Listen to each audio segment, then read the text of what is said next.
people who are standing in the middle income group, let me introduce you to Ciriaco Mejia and his wife. Ciriaco, you planted corn and beans as usual this year, carefully tending your field high on the slopes of Baja Verapaz, Guatemala. But when the rainy season came and went and very little rain fell, you started to worry. You did everything you could short of making it rain, even fertilizing your field twice. But the harvest still failed. Most years you can grow about 2,200 pounds of corn. This year you got about a tenth of that. Because your harvest is so much smaller this year, and because you spent so much money trying to fertilize your field, selling your crops won't be enough to provide for your family. In order to earn money to buy the food you need to survive, your family will have to migrate temporarily to work as pickers in a coffee plantation.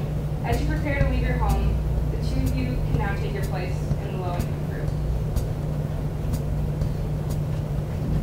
Meet Melinda Williams, an employee at the U.S. marketing firm who recently gave birth to her first child.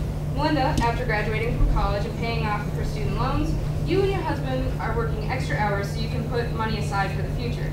Thanks to your savings and generous health care benefits, you were able to cut your working hours to part-time to take care of your daughter. Recently, you started making your baby food yourself out of organic ingredients rather than buying processed baby food at the store.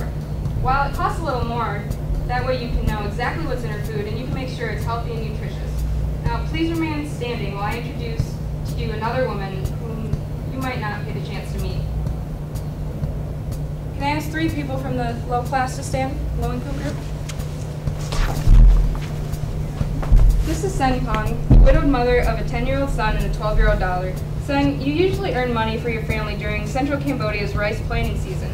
For each day spent in the rice paddies, you earn about 300 rial, or about 73 cents.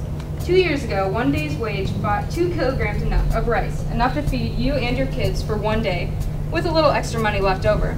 Today, though, the same amount now buys only 1 kilogram of rice, or just half of what your family's daily food supply needs. If prices remain high, you'll have to pull your daughter out of school so she can work.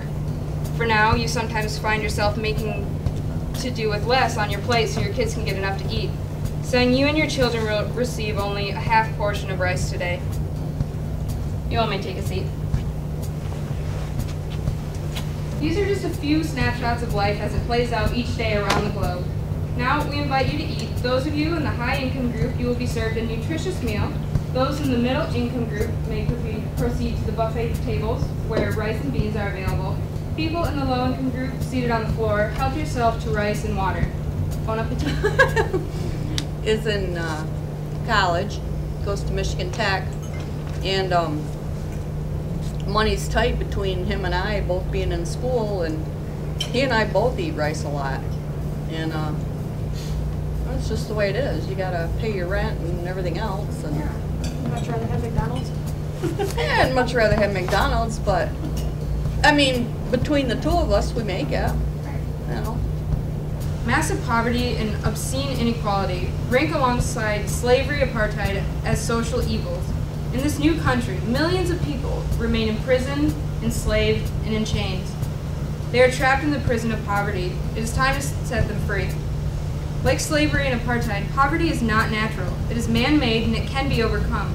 Overcoming poverty is not a gesture of charity. It is an act of justice. It is the protection of a fundamental human right, the right to dignity and a decent life. We thank you for coming here today. Sometimes it falls upon a generation to be great. You can be the great generation. Let your greatness blossom. Of course, the task will not be easy, but not to do this would be a crime against humanity, against which I ask all humanity now to rise up. The speaker was Nelson Mandela. Together we can change the world. Rise up. Join Oxfam today. Thank you for coming. Thank you so much, Danielle.